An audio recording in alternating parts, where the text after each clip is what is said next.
آپ سی C T کے حق میں؟ بالکل میں حق میں ہوں، اور میں اس وقت 90% پنجاب کے اندر کرائم جو ہیں، آپ کے سٹریٹ کرائم ریڈیوس ہو گئے ہیں، آپ کے بڑے بڑے مافیاز کنٹرول ہو گئے ہیں۔ آپ یہ سمجھتے ہیں کہ عدالتی کارروائی کے بغیر لوگوں بالکل کو پار کر دینا؟ میں سمجھتا ہوں کہ عدالت کے اندر پروڈیوس کرنا چاہیے، ہاں، اور اس کا میں بالکل اس حق میں نہیں ہوں کہ کسی کو ماورائے عدالت خدا نخواستہ قتل کیا جائے۔ تو پھر آپ کیسے اس کے حق میں ہو سکتے ہیں؟ اس لیے کہ جو جائز، اگر وہ موقع کے جائز آپ اور میں طے کریں گے، عدالت طے کرے گی؟ آپ یہ دیکھیں نہیں، جو ڈکیت کو وہ موقع کے اوپر انکاؤنٹر ہوتا ہے، وہ سائٹ کے اوپر ہوتا ہے، وہ جائے واردات کے اوپر ہوتا ہے، وہ مطلب ہم تو اس بات کو دیکھتے ہیں۔ باقی جو ہے کہ عدالت کے اندر پروڈیوس کرنا، یہ قانونی جو ہمارے جو ادارے ہیں ان کا کام ہے کہ ملزم کو پکڑیں یا جس کو پکڑیں عدالت کے اندر پروڈیوس کریں، اور اس کا ایک ماورائے عدالت جو ہے وہ کوئی کام نہیں ہونا چاہیے۔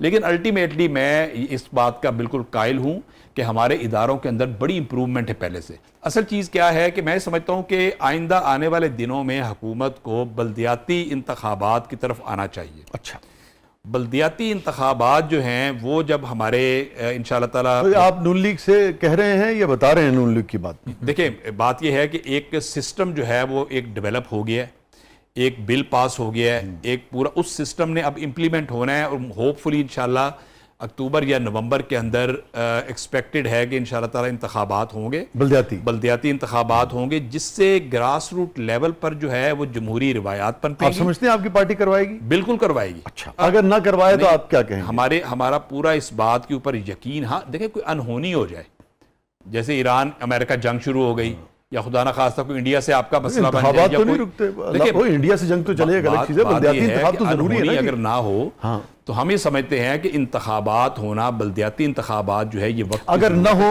نہ کروائے، آپ اپنی پارٹی سے گلہ کریں گے؟ نہیں بالکل، ہمارا تو یہ مطالبہ ہے اپنی پارٹی سے، بالکل بالکل ہم یہ کہتے ہیں کہ آپ انتخابات کروائیں، اور ہماری پارٹی اس پر کمیٹڈ ہے، اس پر اوپر سے لے کے نیچے، ٹاپ لیڈرشپ سے لے کے نیچے تک سب اس بات پر کمیٹڈ ہیں کہ گراس روٹ لیول تک اختیارات کا ارتکاز ہونا چاہیے۔ کمیٹڈ ہے، عمل نہیں ہو پاتا آج تک۔ عمل ہوگا انشاءاللہ ہوگا۔ فاطمہ صاحب کچھ سوال پوچھنا چاہتی تھی آپ سے؟ جی شاہ جی، میں نعمان صاحب سے پوچھنا چاہ رہی ہوں کہ سیاسی گفتگو ہو رہی ہے، اس میں پوچھ لیتی ہوں، تھوڑا سا گفتگو چینج ہو میں جائے تو گی۔ سماجی گفتگو کرنا چاہ رہا تھا، نعمان صاحب سیاست لے گئے۔ تو میں نے کہا نعمان صاحب سے پوچھے کہ شادی محبت کی ہے یا ارینج؟ نہیں، ارینج میرج ہے جی۔ ارینج میرج سیاسی گفتگو سے بھی خطرناک گفتگو ہے۔ حافظ صاحب، آپ پارلیمانی سیکرٹری ہیں برائے ministry of planning and development نا، تو یہ بتائیے، اندر کی بات ہمیں بتائیں کہ سی پیک کے حوالے سے کیا ہونے جا رہا ہے؟ کیا وہ رک گیا ہے؟ اس پہ چائنا کی طرف سے انویسٹمنٹ کم ہوئی ہے، ڈیولپمنٹ کم ہو رہی ہے، یا لا اینڈ آرڈر کی وجہ سے ڈیولپمنٹ نہیں ہو پا رہی؟ ایگزیکٹ صورتحال ہے کیا؟ نہیں دیکھیں، سی پیک آپ کے علم میں ہے کہ جو عمران نیازی صاحب کا جو دور تھا اس کے اندر بالکل رول بیک کر دیا گیا تھا، اس کو پھر دوبارہ، اب آپ دیکھیں نا، پھر ایسی بات کر دیتے ہیں کہ مجبوراً مجھے سیاسی، میں نے آپ سے سوال کیا، آپ نے بولے اب کسی کا رول بیک اگر کر دیا گیا تھا تو گزارش یہ ہے کہ یہ جو ایئرپورٹ ہے یہ تو انہی کے زمانے میں میں آپ کو اور بھی بہت ساری چیزیں ایسی ہیں، گوادر میں بھی اور بھی بہت ساری چیزیں ایسی ہیں، تو پھر رول بیک تو آپ نہیں کہہ سکتے۔ نہیں، رول بیک ہو گیا تھا۔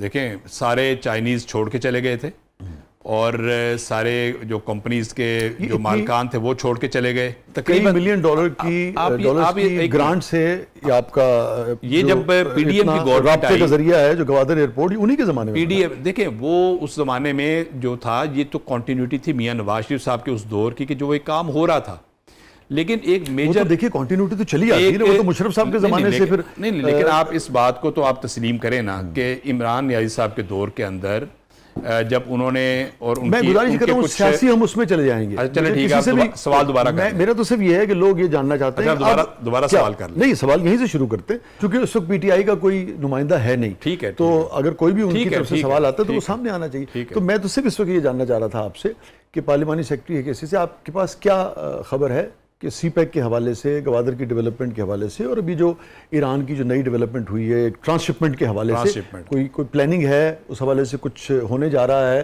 یا چیزیں جو ہیں ایسے ہی سلو چل رہی ہیں، یا جیسے آپ رول بیک کا لفظ استعمال کر رہے ہیں؟ یہ بڑا اہم آپ کا سوال ہے جی۔ اس میں آپ کو بتانا چاہ رہا ہوں کہ اس بجٹ کے اندر بھی تقریباً 300 بلین روپیز کے لگ بھگ کی رقم مختص کی گئی ہے، جس کے اندر سی پیک کا روٹ جو ہے اس کی مختلف اس کے حصوں کی تکمیل اور اس کی کمپلیشن ہونی ہے. اچھا، اس کی تقسیم کیسے ہے؟ اور 300 بلین ختم ہوگا؟ اس کے اندر تقسیم کا مجھے اب ڈیٹیل کا تو اس کا علم نہیں ہے، لیکن الٹیمیٹلی کوئٹہ کو منسلک کرنا ہے گوادر کے ساتھ. اور اس کے علاوہ جو باقی کے جہاں پہ اپنا جو روٹ تھے جو بقایا ایک پیچ رہ گئے ہیں گوادر، بسیمہ، خوشاب، ان کی ایک تکمیل ہے. اور دوسرا آپ کا جو سوال ہے کہ ایران اور پاکستان کے درمیان جو ٹرانسشپمنٹ کی جو ایک کیونکہ دیکھیں نا اسٹریٹ آف ہرمز میں تو جائے گا نہیں اب شپ، اور اگر شپ جائے گا تو آپ نے اگر نقشہ دیکھیں، آپ سیاستدان ہیں مجھ سے بہتر سمجھتے ہوں گے، تو یہ ممکن نہیں ہے کہ جو انشورنس کا ریٹ پہلے تھا وہاں تو گاڑی مار دیں.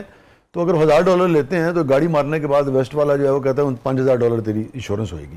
تو یہاں تو پورا $1,000 کا سامان لے کر شپ جاتا ہے.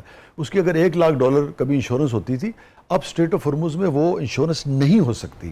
پاکستان الحمدللہ بہت اس سے باہر ہے، اس سارے وار زون سے، اور اللہ تعالیٰ اپنی مہربانی رکھے وہ ہمیشہ ہی باہر ہے نا، اوپن ایریا ہے نا. تو وہ تو ایک ایسی آئیڈیل اپرچونٹی ہے پاکستان کے لیے جو کہ صدیوں میں آپ سمجھیے کسی قوم کے پاس جیسے تیل نکل آتا ہے نا کسی قوم کے پاس، اس طرح کی اپرچونٹی ہے. چونکہ آپ ٹرانسشپمنٹ بنائیں گے، خود ایران بھی چاہے گا کہ اسٹریٹ آف ہرمز میں کبھی بھی آنے والے دنوں میں کسی وقت بھی کچھ بھی ہو سکتا ہے. تو ہم اپنا سامان گوادر میں اتاریں ہیں، کراچی میں اتاریں ہیں، پورٹ قاسم میں اتاریں، اور پھر سڑکوں کے ذریعے جیسے اب ہم نے اپنے 6-7 جو بارڈرز کھولے ہیں اس کے ذریعے سامان زندگی جو ہے چلتی رہے، وہیں سے پھر یہ چلا جائے سینٹرل ایشیا چلا جائے. اس حوالے سے کیا ڈیولپمنٹ ہے، اس اپرچونٹی کو کیسے کیپٹلائز کرنا چاہ رہے ہیں؟ ابھی آپ کے علم میں ہے کہ ایران کے جو پریزیڈنٹ تھے وہ اظہار تشکر کے لیے پاکستان تشریف لائے، ان کے ساتھ ان کے وزیر خارجہ بھی تشریف لائے، اور حالانکہ بڑا مختصر دورہ تھا لیکن اس دورے کے اندر بھی اس موضوع پہ بات ہوئی، اور ایک کوآپریشن کے حوالے سے وہ خبر دینا، ایران پاکستان کوآپریشن کے حوالے سے بڑے میچور لیول پر بات ہوئی. کیا بات ہوئی؟ بات یہ ہوئی ہے کہ انشاءاللہ ٹریڈ جو ہے بٹوین ایران اینڈ پاکستان، اور الٹیمیٹلی $10 ارب تک لے جانا چاہ رہے ہیں ایران کے تھرو آپ کا سینٹرل ایشیا اور ماسکو تک اور آپ کے ایسٹرن یورپ کی جو ٹریڈ ہے اس کے اوپر ایک پرنسپلی ایران اور پاکستان کی جو قیادت ایگریڈ ہے کہ آپ تھرو ایران ایک جو روٹس بنیں گے جس میں ترکی تک آپ کا سامان جائے گا، آپ کا سینٹرل ایشیا میں جائے گا، اور ایران کا سے ٹرانزٹ، اور اس کے علاوہ جو ایران سے جو امپورٹس اور پاکستان سے ایکسپورٹس، اس حوالے سے بات ہوئی ہے بڑی ڈیٹیل میں. اور حالانکہ اس کو پالیسی کی شکل اور اس کی امپلیمنٹیشن، اس کے قوانین، یہ اب آئندہ آنے والے دنوں میں، ابھی تو دیکھیں بڑا مختصر دورہ تھا، لیکن میں آپ کو اس مختصر دورے کے اندر خد و خال طے ہونا شروع کہ یہ خد و خال اس کی 2-3 میٹنگز اس اسپیسیفکلی اس پوائنٹ آف ویو سے ہوئی ہیں کہ الٹیمیٹلی پرنسپلی ان چیزوں پر ایک ایگریمنٹ ہو گیا ہے. کوئی روڈ میپ آپ کے ذہن میں ہے یا آپ کی منسٹری کے ذہن میں کہ کب تک یہ ہو پائے گا؟ یہ میرا خیال ہے کہ بہت جلدی ہوگا. یہ جو 11 جولائی سے آن ورڈ بھی، اس میں بھی ان مذاکرات میں ایک حصہ پاکستان اور ایران کا جو بائی لیٹرل تعلقات ہیں اس حوالے سے بھی اس کو رکھا گیا ہے کہ الٹیمیٹلی ہم نے جیسے ایران سے جو گیس پائپ لائن ہے اس کی ایک فیزیبلٹی بھی دوبارہ سٹڈی ہو رہی ہے. اس کے لیے جو ایران تو بنا چکا ہے اپنے بارڈر تک، اس کے لیے جو ریٹس ہیں اس کو ظاہر ہے پاکستان کے اندر تو بننا ہے. اس کی سیکیورٹی کیسے ہوگی، اس کی پائیداری کیسے ہوگی، کس ریٹ پہ ایران پاکستان کو سپلائی دے گا. تو یہ طے ہو چکا ہے کہ آپ ایران سے گیس لے رہے ہیں؟ نہیں، ابھی بتاؤں، اس کے اوپر پاکستان دوبارہ ریویو کرے گا، اور اس کی فیزیبلٹی اس لیے بنے گی کہ آپ نے دیکھنا یہ ہے کہ قطر سے جو LNG آتی ہے وہ آپ کو زیادہ سستی پڑتی ہے یا ایران سے گیس پائپ لائن آپ کو زیادہ بہتر پڑے گی. بچہ بھی بتا سکتا ہے حافظ صاحب آپ کو؟ نہیں، بچہ نہیں بتا سکتا. اس کے لیے یقین کریں، اس کے لیے میں آپ کو بتاؤں، اس کے لیے آلریڈی فیزیبلٹیز بنی ہوئی ہیں.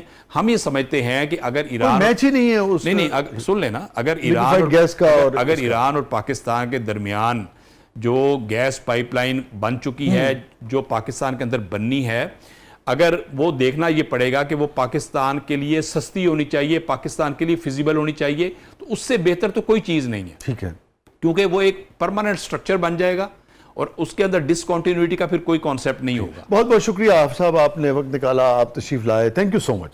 بہت شکریہ. تھینک یو سو مچ. اور ناظرین، یہ تھا آج کا زبردست. اپنے فیڈ بیک سے ہمیں آگاہ کیجیے گا. حافظ صاحب کے جو خیالات ہیں سیاست کے حوالے سے، مختلف ایشوز کے حوالے سے، چاہے وہ CCD ہو، چاہے وہ پنجاب پولیس ہو، چاہے وہ نون لیگ کی سیاست ہو، چاہے وہ سیاسی حوالوں سے سیاستدانوں کا کاروبار کرنا، حکمرانوں کا کاروبار کرنا ہو، انہوں نے اپنے خیالات کی بات کی. میرے جو اس بارے میں خیالات تھے میں نے وہ ان کے سامنے رکھے. فیصلہ آپ نے کرنا ہے. اجازت دیجیے. اللہ حافظ.